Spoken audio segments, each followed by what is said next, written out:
ধর্ষণ বিরোধী আন্দোলন, সেইটাকে শুধুমাত্র সিগারেট খাওয়া না খাওয়ার আন্দোলন হিসেবে দেখালে তো হবে না। আপনারা জানেন যে আওয়ামী লীগ এত বছর একপাক্ষিকভাবে সরকার ক্ষমতা দখল করেছিল।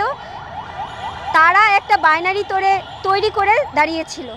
শিবিরকে দাঁড় করিয়ে, তার বিপরীতে দাঁড় করিয়ে একটা বাইনারি দাঁড় করে দিতে চেয়েছিল যে শিবির বা টুপি পরা মানুষ, দাড়িওয়ালা মানুষ দেখলেই মারা যায়, এমন একটা রাজনীতি তারা করেছে।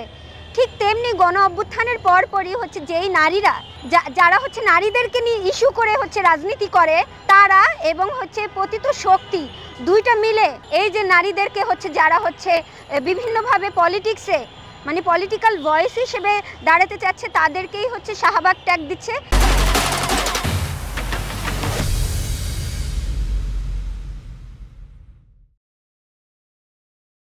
এবং যে কোনো আন্দোলনকে, নারী নিপীড়নের আন্দোলনকে শাহবাগ এবং শাপলা বাইনারিতে দাঁড় করাতে চাচ্ছে। এই বাইনারিটা আলটিমেটলি এই যে গণ অভ্যুত্থানের জন্য শুভকর নয়। ওপেনলি আমাদের যদি ল থাকে এমন যে ওপেনলি কেউ খেতে পারবে না, তাহলে কেউ খাইতে পারবে না। পাবলিক প্লেসে যেখানে হচ্ছে অন্যের একটা ক্ষতি হয়ে যাবে, সেই জায়গায় আলটিমেটলি সিগারেট খাওয়া যাবে না। কিন্তু আলটিমেটলি এই যে আমরা যে আন্দোলনটা করছি, ধর্ষণ বিরোধী আন্দোলন, সেইটাকে শুধুমাত্র সিগারেট খাওয়া না খাওয়ার আন্দোলন হিসেবে দেখালে তো হবে না।